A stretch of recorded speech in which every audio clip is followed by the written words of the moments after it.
Sahabat Fresh Juice, sesaat lagi kita akan mendengarkan Fresh Juice Kamis 28 Desember 2023 bersama Bapak Sandi Kusuma dari Tangerang.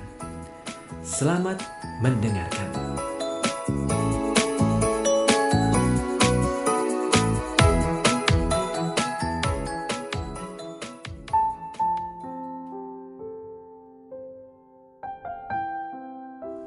Para pendengar dan pewarta Daily Fresh Juice, hari ini Kamis 28 Desember 2023, hari keempat dalam oktav Natal.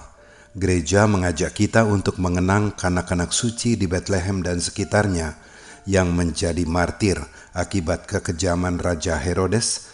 Oleh karena bayi Yesus yang lahir di Bethlehem adalah Mesias yang dinanti-nantikan dan tentu saja dianggap sebagai ancaman bagi Herodes. Herodes menjadi sangat marah karena merasa diperdaya oleh orang-orang Majus yang datang kepada bayi Yesus. Lalu Herodes menyuruh agar semua anak laki-laki di Bethlehem dan sekitarnya dibunuh. Inilah Injil suci menurut Matius. Setelah orang-orang Majus yang mengunjungi bayi Yesus di Bethlehem itu pulang, nampaklah malaikat Tuhan kepada Yusuf dalam mimpi.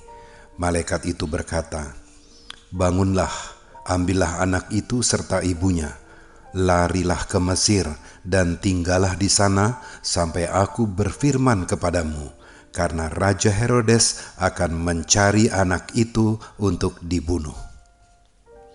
Maka Yusuf pun bangunlah.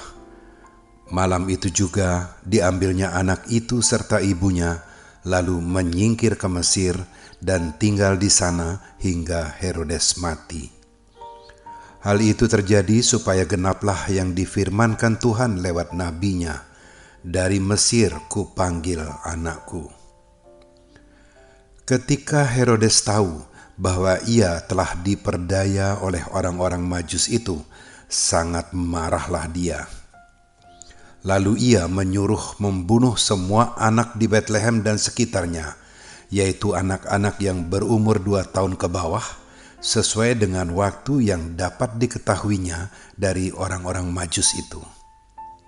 Dengan demikian genaplah firman yang disampaikan oleh Nabi Yeremia. Terdengarlah suara di Rama, tangis dan ratap yang amat memilukan. Rahel menangisi anak-anaknya, dan ia tidak mau dihibur, sebab mereka tidak ada lagi. Demikianlah sabda Tuhan.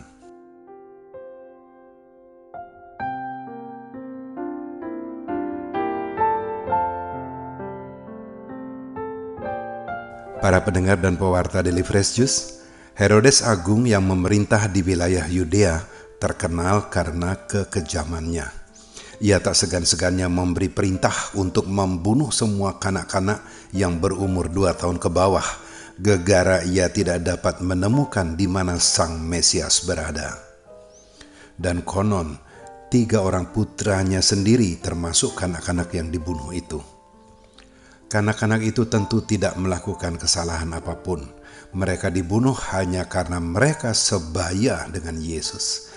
Entah berapa banyak anak-anak dibunuh, mungkin puluhan anak atau mungkin ratusan. Sesungguhnya Raja Herodes hanya ingin membunuh kanak-kanak Yesus, tetapi karena tak berhasil menemukan, maka semua anak-anak di Bethlehem dibunuh.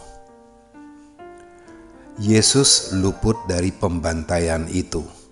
Tuhan mengutus malaikatnya datang kepada Yusuf di dalam mimpi dan berkata, "Bangunlah, ambillah anak itu serta ibunya, larilah ke Mesir dan tinggallah di sana sampai aku berfirman kepadamu, karena Raja Herodes akan mencari anak itu untuk dibunuh."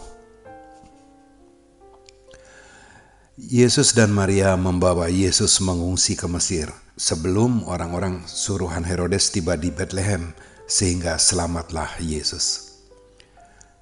Ini terjadi karena pertolongan Tuhan.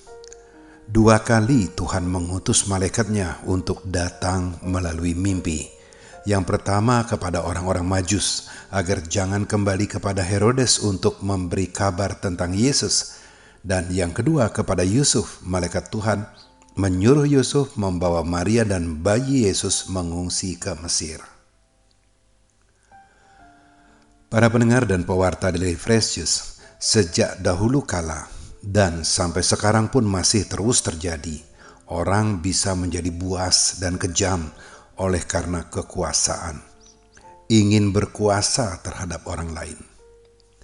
Dalam lingkup yang kecil, yakni dalam rumah tangga atau keluarga, ada orang tua yang merasa diri paling berkuasa di keluarga itu, lalu seringkali bertindak semena-mena kepada anggota keluarga lainnya.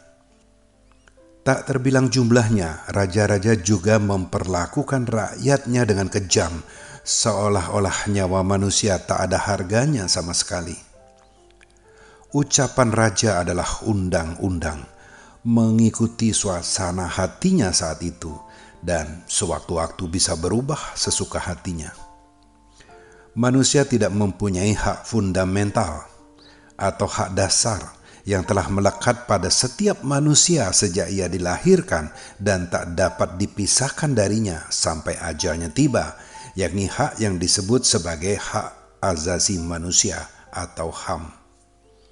Hak fundamental ini bersifat universal tanpa memandang ras, suku, agama, jenis kelamin, kebangsaan, atau status lainnya. Diskriminasi sama sekali tidak dibenarkan.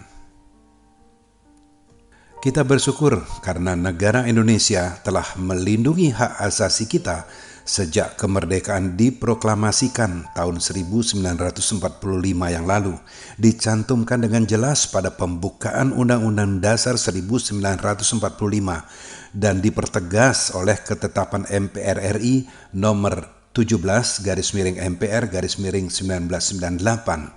Lalu setahun kemudian disahkan menjadi undang-undang, yakni Undang-Undang Nomor 39 Tahun 1999 tentang Hak Asasi Manusia. Namun demikian, masih ada saja oknum-oknum yang tidak memahami perihal HAM, atau oknum yang pura-pura lupa atau bahkan mengabaikan konsensus yang berlaku di seluruh dunia itu. Masih ada saja tindakan-tindakan persekusi, terutama terhadap kelompok-kelompok minoritas, baik dalam hal suku ataupun agama. Upaya-upaya untuk mengentaskan diskriminasi dan persekusi HAM ini memang mesti terus kita perjuangkan agar kehidupan yang adil dan makmur dapat dicapai. Tindakan-tindakan nyata perlu dikerjakan, dimulai dari dalam keluarga sendiri. Sebagai warga negara Indonesia, kita wajib mencegah pelanggaran HAM, menentang para pelaku pelanggaran HAM, dan secara nyata mesti menunjukkan keberpihakan kita terhadap para korban pelanggaran HAM.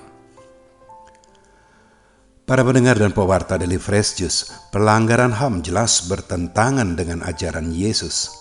Ada banyak ditulis di dalam Injil tentang ajaran kasih dari Yesus. Juga tentang perintah Yesus kepada kita untuk berbuat kebaikan, termasuk kesediaan kita untuk mengampuni orang yang bersalah kepada kita. Dan sebagaimana yang telah ditunjukkan oleh Yesus sendiri ketika Yesus membela orang-orang lemah dan tertindas. Yesus menyatakan bahwa orang miskin, orang sakit, dan bahkan orang berdosa adalah orang-orang yang berharga di mata Tuhan dan berhak untuk diperlakukan dengan sebaik-baiknya. Jangan lupa, orang berdosa belum tentu orang jahat, melainkan bisa jadi hanyalah orang yang miskin iman. Oleh sebab itu, marilah kita jadikan Natal sebagai momentum, khususnya pada hari ini, kita mengenang kanak-kanak yang menjadi korban kekejaman kuasa manusia. Kita jadikan Natal sebagai kelahiran kasih Kristus di dalam diri kita, dan kasih itu pula yang hendaknya kita wartakan kepada siapa saja. Marilah kita wujudkan kasih sebagai kekuasaan tertinggi di dalam segala segi kehidupan kita, sebab kesewenangan kekuasaan hanya menghasilkan kesengsaraan. Amin. Sahabat Fresh Juice, kita baru saja mendengarkan Fresh Juice Kamis 28 Desember 2023. Terima kasih kepada Bapak Sandi Kusuma, untuk renungannya pada hari ini. Sampai berjumpa kembali dalam Fresh Juice edisi selanjutnya. Tetap semangat, jaga kesehatan, dan salam Fresh Juice.